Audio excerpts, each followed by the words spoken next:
పౌలు తిమోతిని ఎంతగానో ప్రేమించారు.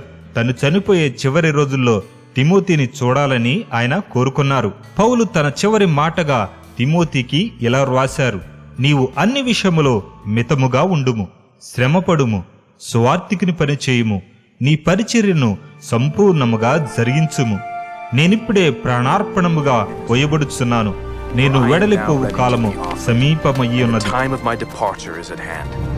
I have fought a good fight. I have finished my course.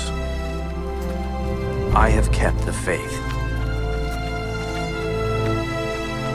Henceforth there is laid up for me a crown of righteousness, which the Lord, the righteous judge, shall give me at that day. And not to me only, but unto all them also that love his appearing.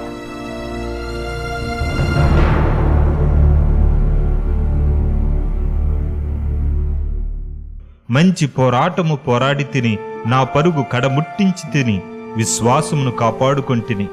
ఇక మీదట నా కొరకు నీతి కిరీటముంచబడి ఉన్నది. ఆ దినమందు నీతిగల న్యాయాధిపతి అయిన ప్రభువు అది నాకు మాత్రమే కాకుండా తన ప్రత్యక్షతను అపేక్షించు వారందరికీ అనుగ్రహించును. ఆమేన్.